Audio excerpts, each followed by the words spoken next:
The Justice League is full of powerful heroes, most of which we all know and love. But not all of them can be winners. Some of them are actually horrible. Let's talk about them. Let's do it. And at 10, Ambush Bug. Ambush Bug is just an all-around terrible character, okay? His real name is supposedly Erwin Schwab, but he has mental problems that prevent him from truly understanding the reality around him, so even his true identity might be no more than a delusion on his part.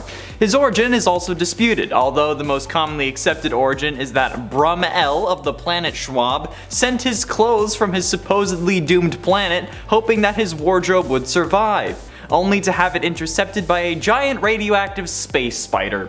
In the resulting crash, only 2 articles of clothing survived, one being the ambush bug suit, which was subsequently found by Erwin. His powers include the ability to teleport at will, which is never explained, and the uncanny ability to annoy everyone around him, even more than me talking about the Hulk on this channel. This guy also started out as a supervillain, and the original pitch, according to the creator, Keith Griffin, the same man who created Lobo and Blue Beetle, was, quote, Bugs Bunny as a villain. And I think that says it all. Number 9, Tasmanian Devil, the Hulk, Wolfsbane, Beast Boy.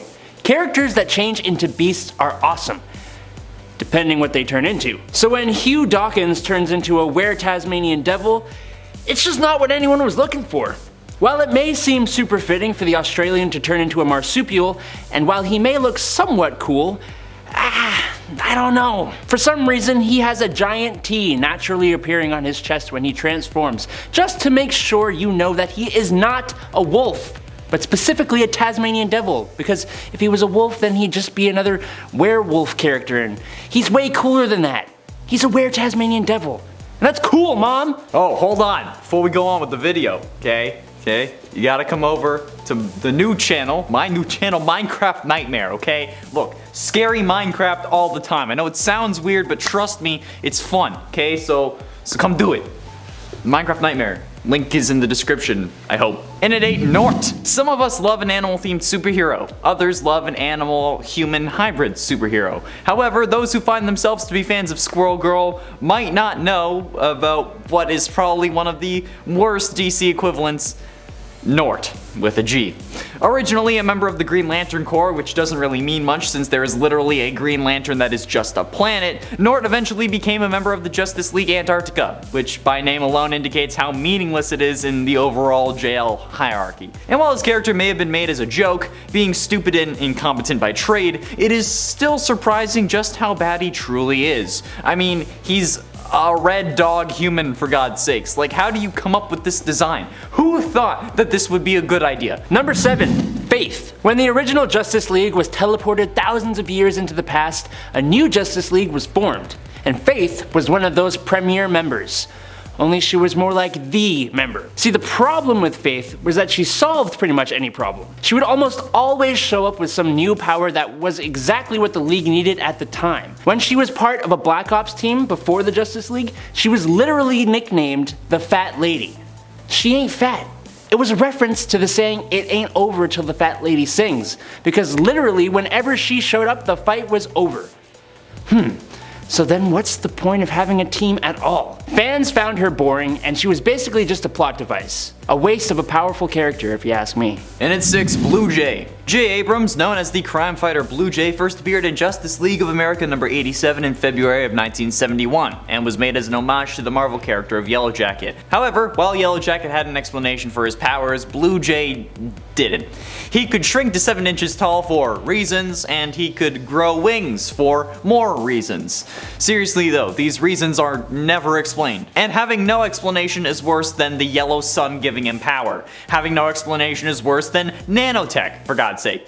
Having no explanation is worse than Catman from Fairly Odd Parents. Blue Jay is just Hawkman with a stupid mystery, and that's not something I tend to enjoy, okay? It's freaking ridiculous. The lack of explanation as to how this man has the powers he does, and why, is ironically enough the reason he's on the list. Number 5, Congorilla. You remember the Tasmanian Devil. I said that heroes who turn into beasts are cool. William Glenn Morgan is actually cool. He can transfer his mind to a gorilla. He can also change size and has a healing factor. So what's the problem? For starters, he's called Congorilla. Get it because he's a gorilla and he's from the Congo? Secondly, Congo Bill, yes that was his nickname, was part of a horrible Justice League run by James Robinson. Pile on top of that the fact that in said Justice League run, he was highly underutilized and was completely overshadowed by better named characters, and you've got a short-lived Justice League member who you ain't gonna find on pretty much anyone's favorite list. In at 4, Godiva. Dora Lee is the British superhero Godiva and a member of the Justice League International. And her power? Prehensile hair. Sometimes called psychokinetic hair, prehensile hair is a term used to describe the ability of some characters to move their hair in impossible ways, kind of like a tail. Not only can the character move their hair, but they can also use it to wrap up opponents, knock out armored thugs, and contend with larger enemies. But you know what? That isn't even enough for me to consider her a decent Justice League International member, okay? Because like, what? Basically, this is Rapunzel so blasted out that she whips her hair back and forth like Willow Smith and thinks that she's controlling her hair with her mind. Her power reminds me of how like every single time you're trying to cuddle up with a girl, but like no matter what, you always have hair in your face and it's never comfortable because there's at least one strand of hair is always comfortably on your face, but you're not comfortable. The hair is comfortable, but you're not. Number 3, Maxima. Maxima. You had the potential. You see, Maxima had a power set that put her on par with the likes of Superman. She was also an alien from the planet Almerac. The problem with Maxima doesn't come from her powers or anything like that. No, see the problem with Maxima is that her planet's population is dwindling, and her #1 goal is to find a man to do the repopulating with. Seeing Superman as the perfect mate, she goes after him only to be turned down, leading her to join a Superman revenge-based team and then join the Justice League to try and seduce him. Surprisingly, it didn't work, and she would turn her sights on Captain Atom and then Amazing Man.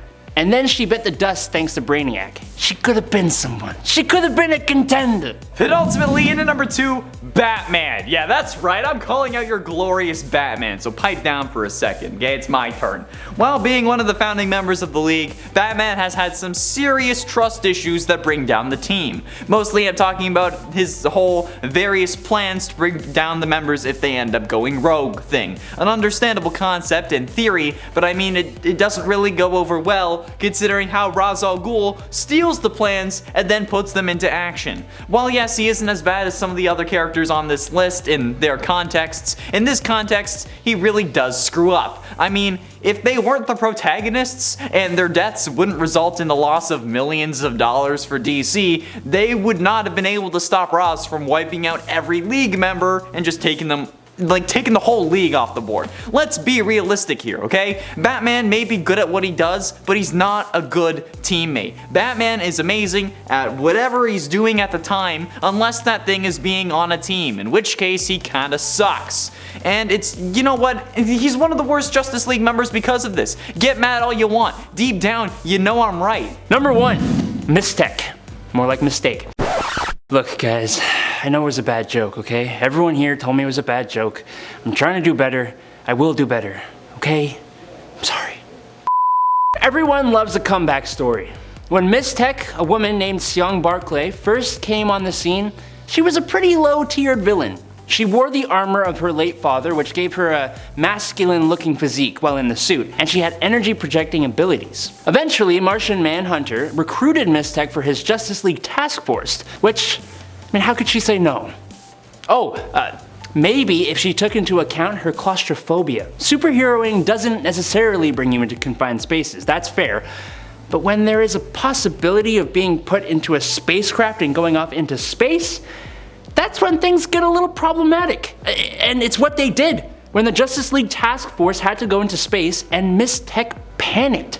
She shot a hole in the craft and got sucked out into space, ending her short-lived membership on the Justice League task force.